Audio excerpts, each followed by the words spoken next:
నీకొక బ్రతుకు తెరువు చూపించారు. నీ పెళ్ళాన్ని ఆడపడుచులా కాకుండా ఇంటి పెద్ద కూతుర్లాగా, నిన్ను పరాయివాళ్లా కాకుండా సొంత అన్న కంటే ఎక్కువగా చూసుకుంది అన్నపూర్ణ.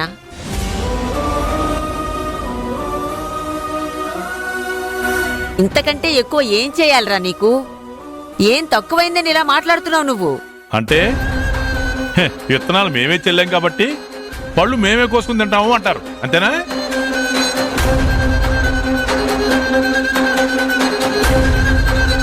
బావా, ఈ డొంక తిరుగుడు మాటలెందుకు? వీళ్ళిద్దరికీ పెళ్లి చేయడం అందరికీ ఇష్టమే, బాలుతో సహా. నువ్వు ఎందుకు కాదంటున్నావు? కారణం తెలియాలి. బావా, ఇప్పటివరకు నేను ఎప్పుడూ నీకు స్ట్రైట్గా సమాధానం చెప్పలేదు. ఇప్పుడు నువ్వు స్ట్రైట్గా అడుగుతున్నావు కాబట్టి నేను అంతే స్ట్రైట్గా సమాధానం చెప్తాను, విను. చూడు బావా, నేను ఈ పెళ్లి వద్దని చెప్పడానికి బలమైన కారణాలు రెండు. మొదటిది, మీరు నా కొడుక్కి చేసిన అన్యాయం. రెండోది, నేను నా కొడుకు మీద పెట్టుకున్న ఆశలు. నాన్న, అత్తయ్య వాళ్ళు నాకేం అన్యాయం చేశారు? రేయ్, నువ్వేం చదువుకున్నారా? వంటలు చేసే కోర్సే కదా.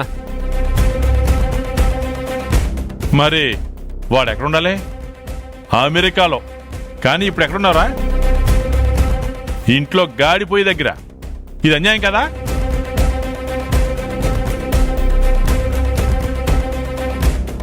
ఏ తండ్రి అయినా తన కొడుకు భవిష్యత్తు బాగుండాలి, వాడొక గొప్ప పొజిషన్లో ఉండాలని కోరుకుంటాడు. నీకది లేదే.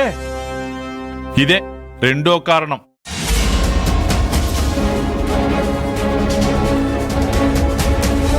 ఎప్పుడో అయిపోయిన దానికి ఇప్పుడు కొత్తగా మాట్లాడుతున్నారేంటండి?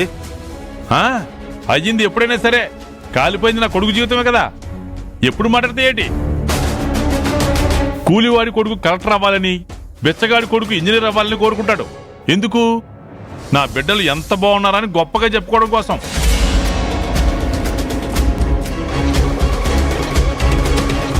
కోటయ్యగాడు పనికి మళ్ళేదవా పేకాట్లో ఆస్తులు మొత్తం తగలేసి దివాలా తీశారని అందరూ ఏదైతే చూపించిన వాళ్ళే. కానీ నేనేం బాధపడలేదే. ఎప్పుడు ఎవరిని ఏమనలేదు. ఎందుకు? తప్పు చేశాను కాబట్టి తల వంచుకుని ఉన్నాను. అంటే ఆడు కొడుకు వాళ్ళలాగా పనికి మళ్ళీ వెదవలేదు కదా. ఆడు గొప్పోడయ్యాడని అందరితో అనిపించుకోవాలని ఆశపడ్డాను. అది కూడా కుదరలేదు. ఏమైంది? ఆశ అడియాస అయిపోయింది. నేను అలా ఆశపడ్డం తప్ప బావా? తప్ప చెల్లెమ్మా? చెప్పమ్మా, చెప్పండి. అత్తమ్మా, నేను ఆశపడ్డం తప్ప అత్తమ్మా? నీ ఆలోచన తప్పని అనడం లేదల్లుడు, కానీ ఇంకొక మాట, నా కొడుకు స్థానంలో ఈ విష్ణుగాడే ఉన్నాడనుకోండి. వాడే గనక ఇలా పై చదువులు చదవను, ఉద్యోగానికి వెళ్ళను, ఇంటి దగ్గరే ఉండి నాన్నకి సాయం చేస్తాను, అమ్మతో చేరి వంట చేస్తాను అంటే మీరంతా ఒప్పుకునేవాళ్ళ?